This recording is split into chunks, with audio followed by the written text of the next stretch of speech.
बच्चों टॉपिक अपना types of sentences ही है और जो अपना ऑक्सिलरीज का टॉपिक था उसमें हम दोनों टॉपिक्स को मिक्स करेंगे। ये आपका literature and language part second की टेक्स्ट बुक है आपकी, इसके पेज नंबर 24 पे हैं। और यूजेज ऑफ ऑक्सिलरीज में जो आपके एग्जांपल्स थे, यूजेज ऑफ ऑक्सिलरीज में बी यानी बी के यूज़ क्या हैं। फर्स्ट आपका था to form the continuous tense. इसमें बच्चों आई एम स्टडिंग आपका गिवन एग्जाम्पल है। टाइप ऑफ सेंटेंस में इसको देखें तो ये आपका कौन सा टाइप था, अफर्मेटिव। अब बच्चों इसका नेगेटिव हम बनाएं तो बच्चों मैंने पिछले वीडियो में आपको बताया था कि कुछ वर्ड हैं जिनके साथ आपका नॉट लगेगा। आई रिपीट, कुछ ऐसे वर्ड हैं जिनके साथ आपका नॉट लगेगा। क्या करने के लिए बच्चों, आपका जो अफर्मेटिव सेंटेंस है उसको किस में कन्वर्ट करना है, नेगेटिव सेंटेंस में। बच्चों ऑक्सिलरीज देखिए, एम है आपका, ये बी की फॉर्म है। अब इसको नेगेटिव बनाना है तो आई एम नॉट स्टडिंग, ये बच्चों आपका नेगेटिव स्टेटमेंट हो गया। नेक्स्ट था दे वर वॉचिंग टीवी। इसमें बच्चों ये भी आपका अफर्मेटिव सेंटेंस है। इसको भी अगर नेगेटिव बनाना है तो आपका बनेगा दे, एज इट इज़ है। उसके बाद बच्चों ऑक्सिलरी आपकी वर है। फिर बच्चों नॉट अगर लगेगा तो वो आपकी ऑक्सिलरीज के साथ ही लगेगा। दे वर नॉट, फिर बच्चों वॉचिंग, फिर टीवी, फिर फुल स्टॉप। नेक्स्ट है बच्चों we are taught French in our school. बच्चों फर्स्ट ऑफ ऑल जो आपका टॉपिक है उस पॉइंट ऑफ व्यू से अगर इसको देखें तो ऑक्सिलरीज में बी की फॉर्म है आपकी आर और इसमें पैसिव वॉइस बनाया है, यानी वी फिर आर। वी आपका प्लूरल है, प्लूरल के लिए आपका आर आया है। फिर बच्चों पैसिव वॉइस में ऑक्सिलरीज के बाद वर्ब की थर्ड फॉर्म आती है। आई रिपीट, पैसिव वॉइस में ऑक्सिलरीज के बाद आपकी कौन सी फॉर्म आएगी, वर्ब की थर्ड फॉर्म आएगी। We are taught French in our school, हमें हमारे स्कूल में फ्रेंच लैंग्वेज पढ़ाई जाती है। अब बच्चों ये टाइप ऑफ सेंटेंस हमने किया था, ये कौन सा है, ये बच्चों आपका अफर्मेटिव है।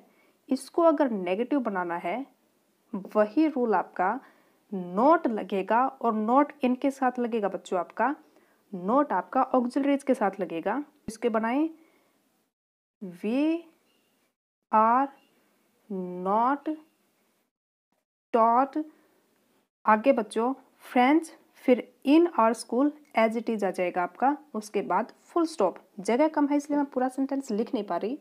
फिर बच्चों नेक्स्ट है he was defeated in the match, उसे मैच में हराया गया था। ही बच्चों मेल के लिए आता है, सिंगुलर के लिए आता है। और वॉज आपका, इसको दो टाइप में डिवाइड करेंगे। फर्स्ट, इसका टेंस क्या है, या तो प्रेजेंट होगा या पास्ट होगा। बच्चों ये पास्ट है। अब बच्चों इसका नंबर या तो सिंगुलर होगा या प्लूरल। बच्चों ये सिंगुलर है, यानी कोई भी आपकी वर्ब है, कोई भी आपकी ऑक्सिलरीज है, उसकी दो टाइप होंगी, सिंगुलर या प्लूरल होंगी, प्रेजेंट या पास्ट होंगी। बच्चों इसको नेगेटिव बनाए तो he was defeated in the match, ये आपका अफर्मेटिव है, ये नेगेटिव नहीं है, इंटरोगेटिव नहीं है, एक्सक्लेमेटरी नहीं है और इसमें कमांड रिक्वेस्ट ऑर्डर का भाव नहीं है, तो ये सेंटेंस बच्चों आपका इम्पेरेटिव भी नहीं। अब बच्चों इस अफर्मेटिव सेंटेंस को, किसी भी अफर्मेटिव सेंटेंस में आपने उसको नेगेटिव बनाना है तो ऑक्सिलरीज उसमें ढूंढें और ऑक्सिलरीज के साथ आपका नॉट लगेगा। उसके बाद बच्चों वो आपका जो अफर्मेटिव सेंटेंस था वो आपका नेगेटिव बनेगा। इसको नेगेटिव बनाएं, he was not defeated in the match, उसके बाद full stop. In the match आपने लिखना है और उसके बाद फुल स्टॉप आएगा, जगह ना होने की वजह से मैं लिख नहीं पा रही पूरा स्टेटमेंट। नेक्स्ट है बच्चों they were elected as members of parliament, जिन्हें हम MP भी कहते हैं। पहली बात, जो आपका टॉपिक है वो इसमें देखें। टॉपिक आपका ऑक्सिलरीज, उसमें भी बी की फॉर्म है। बी की फॉर्म इसमें ढूंढे बच्चों। बी की फॉर्म हमने की थी, वर आपकी बी की फॉर्म है। अब बच्चों वर प्लूरल है, पास्ट है। अगर ये प्लूरल है और ये पास्ट है तो इसका प्रेजेंट क्या होगा बच्चों? इसका प्रेजेंट होगा आर। खैर वो हमने ऐसे ही जान लिया। अब अपना स्टेटमेंट दोबारा पढ़ेंगे। They were elected as members of parliament, उनको MP सिलेक्ट कर लिया गया था, MP इलेक्ट कर लिया गया था, उन्हें मेंबर ऑफ पार्लियामेंट चुन लिया गया था। अब बच्चों इस स्टेटमेंट को नेगेटिव बनाना है, और नेगेटिव बनाने के लिए हम क्या करते हैं? ऑक्सिलरीज अपने सेंटेंस में देखते हैं। ऑक्सिलरीज इसमें वर है, वर के बाद बच्चों नॉट लगेगा, तो आपका अफर्मेटिव सेंटेंस क्या बनेगा? वो बच्चों आपका नेगेटिव बनेगा। They were not elected as members of parliament, उसके बाद फुल स्टॉप। नेक्स्ट है बच्चों डू। डू आपका क्या है? ऑक्सिलरी है, और ऑक्सिलरी में बच्चों डू की फॉर्म्स दी हैं और उनका यूज़ क्या है? नेगेटिव बनाने के लिए। हमने नेगेटिव सेंटेंस कर लिए। अब बच्चों I do not watch TV, ये आपका कौन सा टाइप है? इसमें नोट लगा है, ये आपका नेगेटिव स्टेटमेंट है। अब बच्चों अगर ये नेगेटिव है तो इसको इम्पेरेटिव, अफर्मेटिव, इंटरोगेटिव या एक्सक्लेमेटरी में चेंज कर सकते हैं। हम सबसे पहले इसको अफर्मेटिव सेंटेंस बनाएंगे। बच्चों अफर्मेटिव मतलब सकारात्मक साधारण वाक्य, यानी इसमें से नॉट हटेगा। अब बच्चों थोड़ा सा आपके लिए कॉम्प्लिकेट हो सकता है, जिनका बेसिक क्लियर नहीं है। कैसे? बच्चों नॉट तो हटेगा, ठीक है, नॉट को हम हटा देंगे। इसको बनाएं आई, फिर बच्चों डू है, नेक्स्ट में डज है, इसमें देखें बच्चों डिड भी है। बच्चों जो आपके डू, डज, डिड है ना, इनको मेन वर्ब के साथ मिला दिया जाता है। कब? जब नेगेटिव से हम अफर्मेटिव स्टेटमेंट बनाएंगे। और जब बच्चों अफर्मेटिव से नेगेटिव बनाना है तो भी डू, डज, डिड हेल्प करेंगे। हमने पढ़ा था कि अफर्मेटिव से नेगेटिव बनाने के लिए ऑक्सिलरीज में नॉट लगता है। बच्चों ऑक्सिलरीज तो आपकी बहुत सारी हैं। ऑक्सिलरीज में फॉर्म्स ऑफ बी है, फॉर्म्स ऑफ हैव है, फॉर्म्स ऑफ डू है, लेकिन फॉर्म्स ऑफ बी में एज इट इज रहेंगे, लेकिन डू, डज, डिड आपका अलग तरीके से होगा, वो हम नेक्स्ट सेंटेंस में समझेंगे। बच्चों ये सेंटेंस आप देखें, I do not watch TV, ये आपका नेगेटिव है। अब इसको अफर्मेटिव सेंटेंस बनाना है। फर्स्ट ऑफ ऑल जो वर्ड इसको नेगेटिव बना रहे हैं उनको हम हटाएंगे, यानी नॉट को हटाना है। अब बच्चों बनेगा आई, फिर बच्चों आएगा डू, फिर बच्चों वॉच, फिर बच्चों TV। अपनी तरफ से कुछ भी कोई नया नाउन ऐड नहीं करना, हमने सिर्फ वो वर्ड हटाने हैं जो इसको इंस्ट्रक्शन वाले सेंटेंस के लिए यूज़ नहीं आते। बच्चों अगर मैं कहूँ आई डू वॉच TV या फिर मैं कहूँ आई वॉच TV, दोनों में थोड़ा सा डिफरेंस है। कैसे? आई वॉच TV, मैं TV देखता हूँ या मैं TV देखती हूँ। आई डू वॉच TV मतलब पक्की बात है भाई, देखा करती हूँ मैं, पक्के से पक्का मैं देखती हूँ, हाँ जी बिल्कुल। तो बच्चों इसमें से डू भी हटेगा, डू नहीं आता।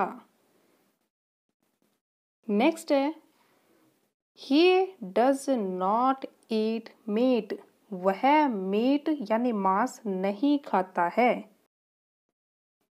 बच्चों आपकी ऑक्सिलरीज में डज है, ये डू की फॉर्म है, बच्चों डू और डज में एक डिफरेंस है और एक सिमिलरिटी है। कैसे? डू और डज दोनों प्रेजेंट हैं, लेकिन डू बच्चों प्लूरल है, डज सिंगुलर है। ये आपको थोड़ा अजीब लग सकता है, आपको लगेगा कि जी डू शॉर्ट फॉर्म में है, ये सिंगुलर होना चाहिए। डज आपका बड़ा लग रहा है, ये प्लूरल होना चाहिए, लेकिन बच्चों ऐसा नहीं है। बच्चों आपकी वर्ब एक होता है आपका नाउन। वर्ब में बच्चों अगर एस ई एस लगा है तो बच्चों वर्ब बनेगी आपकी सिंगुलर। नाउन में बच्चों अगर आपके एस ई एस लगा है तो नाउन बनेगा आपका प्लूरल। ये बेसिक डिफरेंस है एक वर्ब में और एक नाउन में। बच्चों ग्रामर के कई टॉपिक एक साथ मैं बता पा रही हूँ, तो आपको कंफ्यूज नहीं होना है। बस जो बात मैंने आपको बताई उसको आपने न्यूट्रल माइंड से समझना है। जो आपको आता था, जो आपको लगता था, उस बात पे अटकना नहीं है।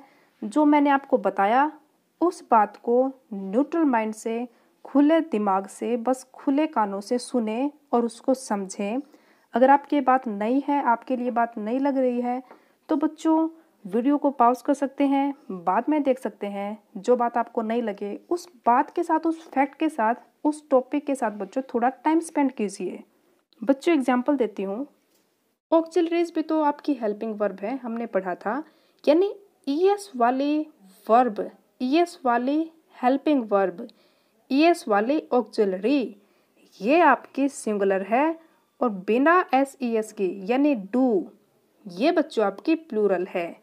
उसके अलावा अगर मैं कहूँ गो, गो आपकी वर्ब है, ये बच्चों प्लूरल वर्ब है। अगर मैं कहूँ गोज, बच्चों ये आपकी सिंगुलर वर्ब है। अब singular noun takes singular verb, plural noun takes plural verb. कैसे बच्चों? एक वचन जो आपका नाउन है, एक वचन संज्ञा है, उसके साथ आपकी सिंगुलर वर्ब आएगी। और बच्चों जो आपकी प्लूरल नाउन होती है ना, उनके साथ आपका क्या आएगा? प्लूरल वर्ब आएगी। फॉर एग्जाम्पल ही सिंगुलर है। अगर आपने गो या गोज में से आपने ऑप्ट करना है तो बच्चों ही के लिए गोज आएगा। अब बच्चों शी आ जाता ना, शी भी आपका सिंगुलर है, तो सी के लिए भी अगर गो और गोज में से आता तो गो नहीं आता बच्चों, सी के लिए भी क्या आता?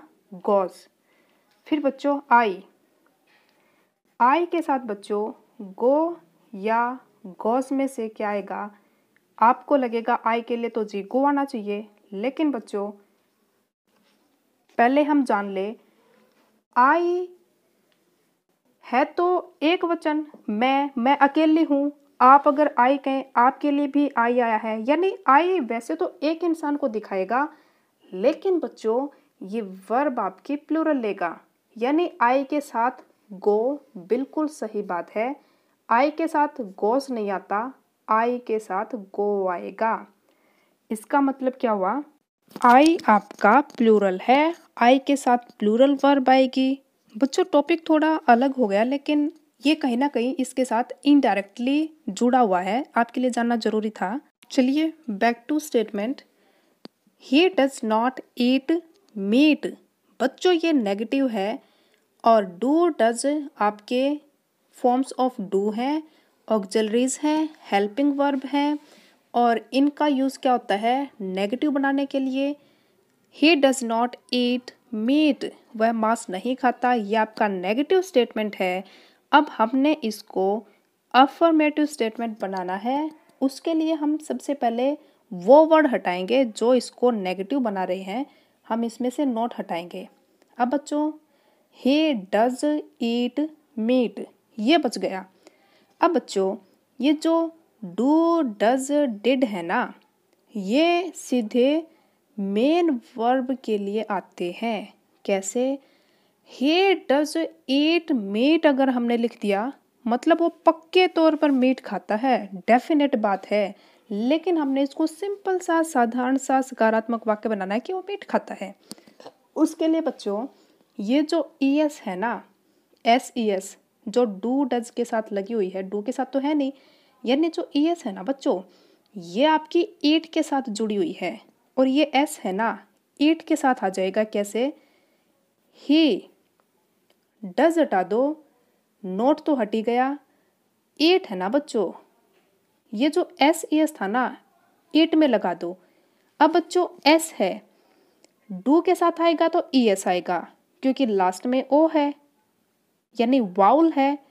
अब बच्चों एस है ना, ईट के साथ लगाएंगे ना, वर्ब के साथ, लेकिन इसके ईट आपकी वर्ब में, इसके स्पेलिंग में लास्ट का आपका ये कॉन्सोनेंट है, और कॉन्सोनेंट में जब टी आएगा ना, ईएस नहीं आता, एस आता है।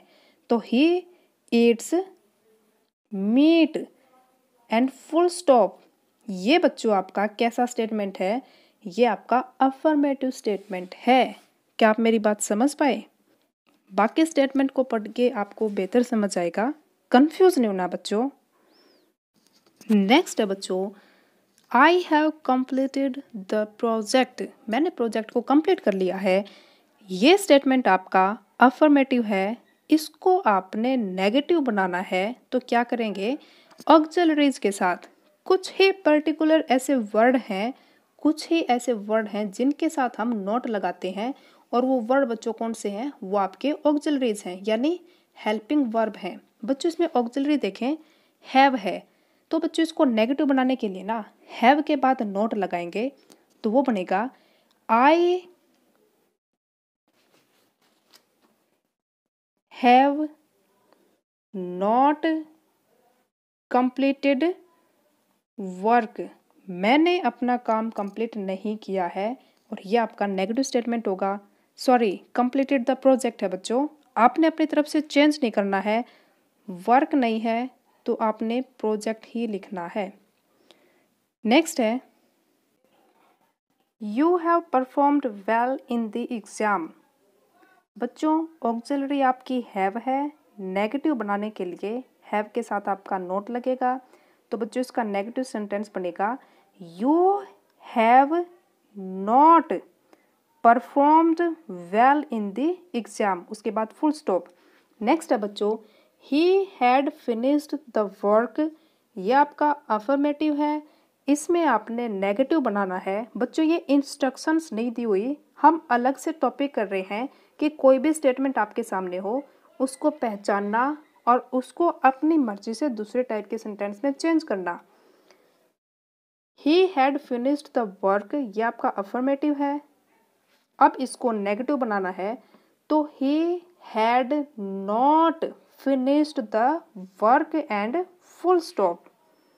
बच्चों आज के इस वीडियो में हमने नेगेटिव स्टेटमेंट बनाना सीखा। नेक्स्ट वीडियो में हम इंटेरोगेटिव स्टेटमेंट बनाएंगे।